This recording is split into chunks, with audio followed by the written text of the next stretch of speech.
Welcome, everyone. This is Coffee with the Founder. I'm Beck Bamberger, and we do this podcast to better understand why people are doing something insane, something a bit unhurt, they just a bit unnerved, a bit unhinged, if you will. And that's called doing a venture-backed startup and trying to save the world in various ways by taking venture capital money and then hopefully deploying that successfully and building a company that then changes the world, the planet, the people, the societies, and all the things. So my goodness, we're on a long path here to discover why people do it. But thank God we do, Perry, because this is how things get done, frankly, in the world, if you ask me. So with us today on that note, and new dad, my God, think about that. Doing a baby startup and then having a human baby. Why not add it into the mix? Is Perry Bakas. He's a co-founder and CEO of Oxylus, right? Oxylus Energy, Oxylus. And we were just talking about where does that come from? Because it's an exotic word, Perry. It doesn't roll off the tongue, though, as easy. So tell us a little bit on that. Yeah, well, first off, I think you definitely hit the nail on the head on unhinged. You definitely set it up well, having a baby in the midst of startup world. But yeah, but here you I are, can be Perry. having more fun of a time doing it. Yeah, Oxylus Energy is we have a pretty diverse team background. Part of my background is I'm a Greek American, and Yes. when we were thinking of names, it's obviously not the easiest thing to do to actually name your company. So we were looking through our backgrounds, and we stuck on Oxylus, which is a demigod, a Greek demigod, protector of mountains and forests. We obviously have a pretty hard bend to climate technologies and leaving the world better than when we found it. So you felt like a natural fit. Why not? That's a great fit. Okay. So speaking of the energy sector, you're looking at methanol and using that in an affordable way and, without the carbon footprint, of course. So making net zero actually possible. And also, here's the key thing. Profitable. Like it actually That is the key thing to a business. This is turns the key. out. Shocking, right, Perry, in all this venture back space. So do explain a bit more.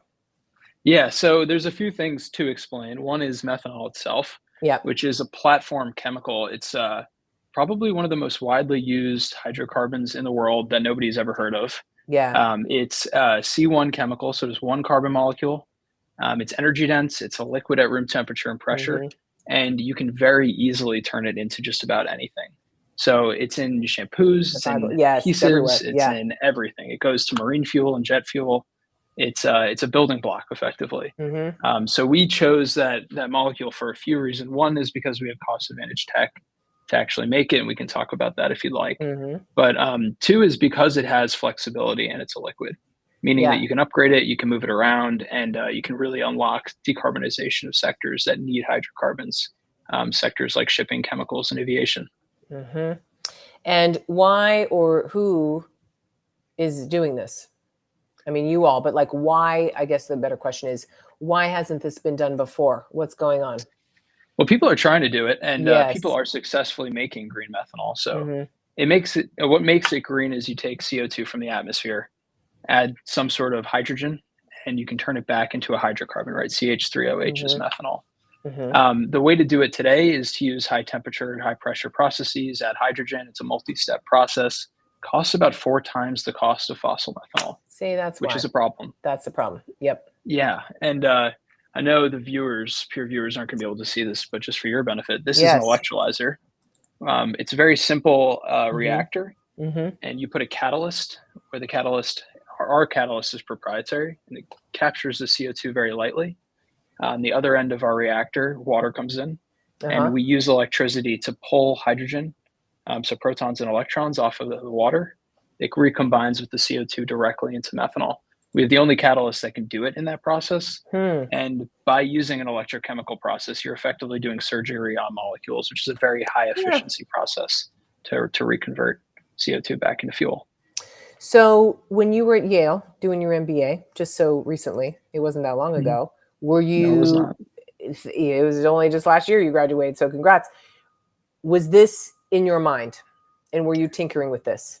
Or was it even further back? Because I know you were over, let's say, as I go back here, like you were at you did Climate Haven. You've been in the chemical climate space. even being over as I now I see portfolio supported, even an intern at a VC fund. So tell us more. How long has it been in your mind? Yeah, well, I actually started. I'm a bit of a. I think I'm the luckiest person at Oxylus because I'm the only one who doesn't have a deep chemistry background. I see. I'm a Mechie. I spent most of my career building solar, battery, and wind projects. Wait. Well, what's a Mechie? Mechanical engineer. Oh, okay. I didn't know the vernacular. Learn something I new gotta today. calm the jargon down. Oh no, it's good. This is how we learn things, you know? Yeah, so I don't have a chemical background, Yeah. but I've been building solar, battery, wind projects for Yeah. half a decade before I went to grad school, and I got really interested in what you do with the renewable electrons after they're built. Um, Hmm. at this point, it's a cost advantage product. We know how to build them. It's a formula, Yeah. effectively. You get really good at the formula, and somebody like me starts to think about what can you do with those electrons after we've built them. The world that I got really interested in is the hard to abate sectors. So sectors that can electrify. So if you think about ships or planes, you can't put enough batteries on them to have enough energy to actually make a long haul flight, because with too many Yeah, batteries, the exactly. plane You gets too can't, heavy to yeah, fly. you can't fly, literally. Yeah. Mm-hmm. And then the chemicals world is really interesting. These three sectors are about 11% of global emissions, Yeah. and they can't electrify. So what do you do with the electricity, the green electricity, after it's built to actually defossilize them? That's the question. I met my co-founder, who's really the inventor of the technology. He's a PhD at Yale. I met him in a pitch competition. He pitched me what became Oxylus, and we've been running on it for about 3 years. Now he pitched you, you said, as in like you were the MBA, you're like the business person going like, Was that kind of the context? Yeah, I was actually teaching a class on climate innovation. It was a short course for PhDs. Okay. And at the end of it, he pitched what became Oxylus. So I was pretty interested in it, although again, like most people, had never really heard of methanol. I'd read about it a little bit, but to me, it was just a foreign language, effectively, what he was talking about. But he pitched me pretty intensely. We kind of worked on the economics, and it looked like it could actually compete directly with fossil methanol, which is why I was interested. So I knew about building projects, and I knew about energy, and he knew about chemistry, and together we've been finding some success.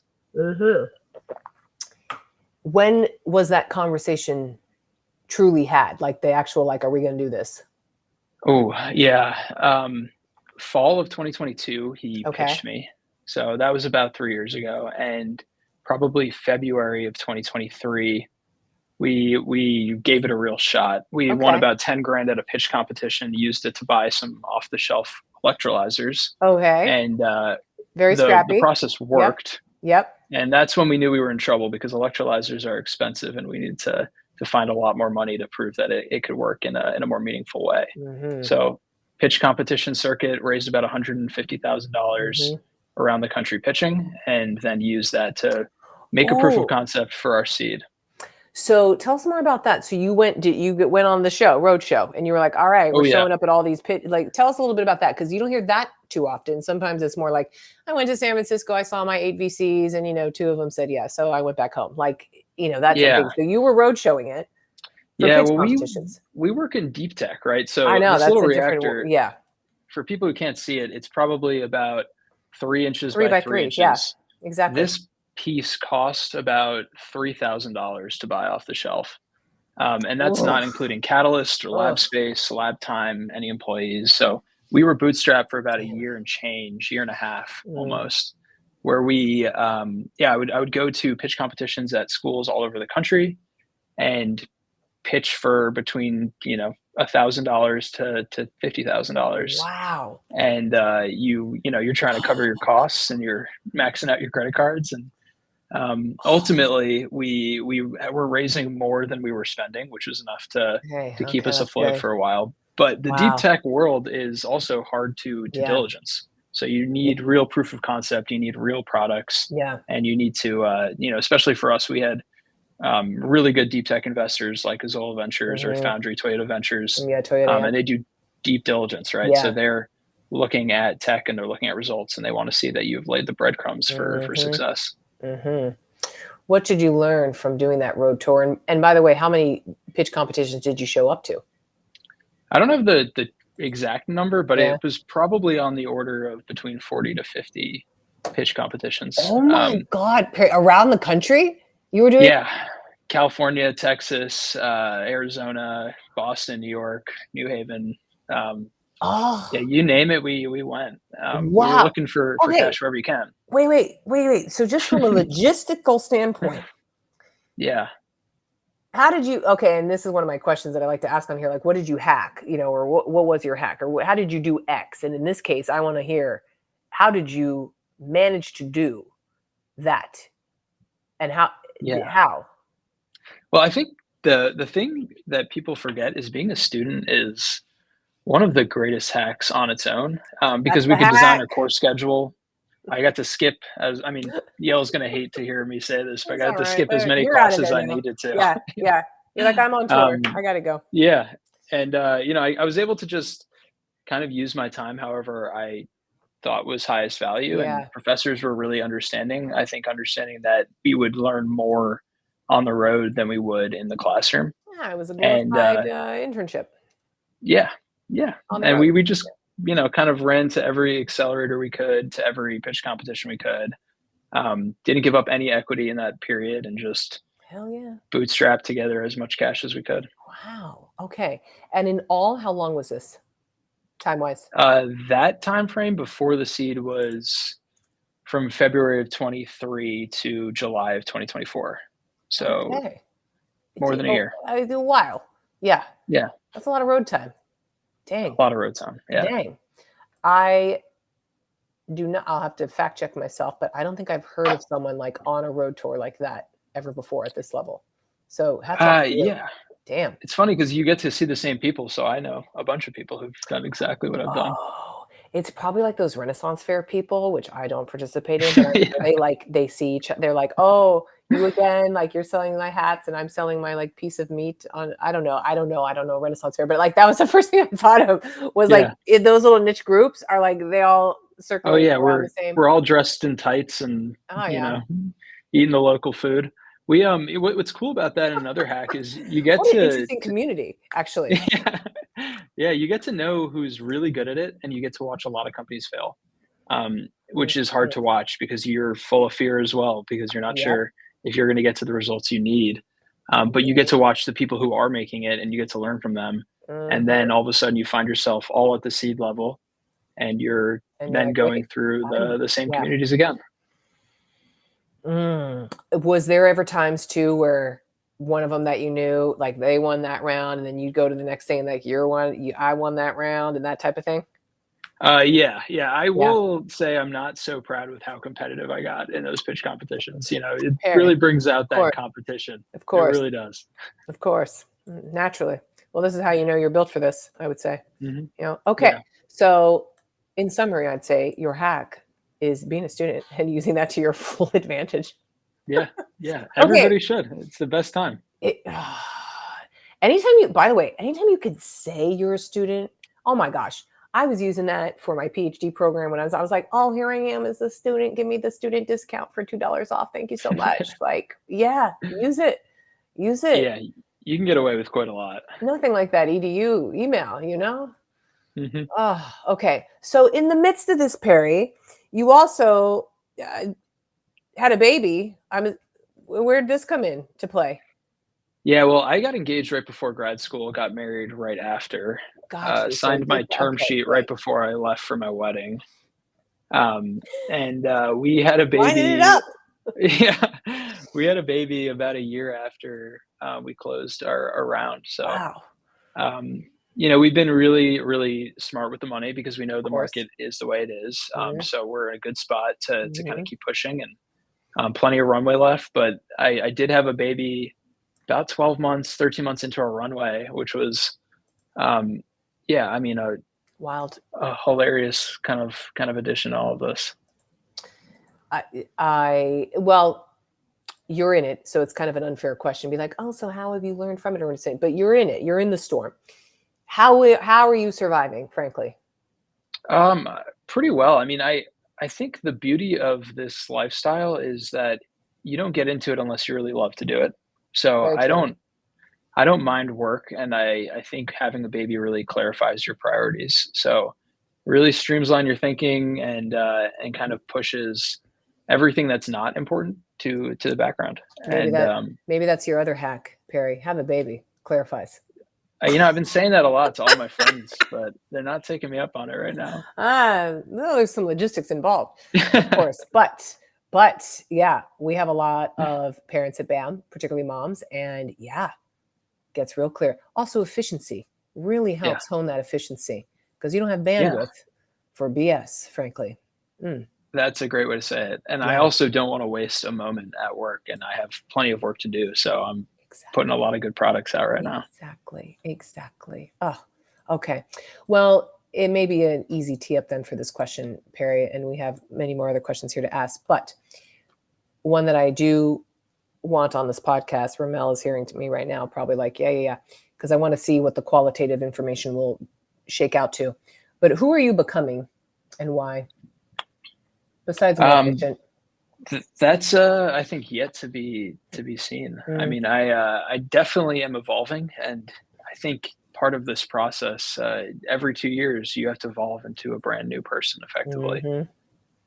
Being a startup founder, especially one who's going through other life changes, means like your life is in constant flux. So you need to be flexible, and you need to kind of welcome change and look at hard truths about yourself too, because as your team grows, we're a team of 10 already.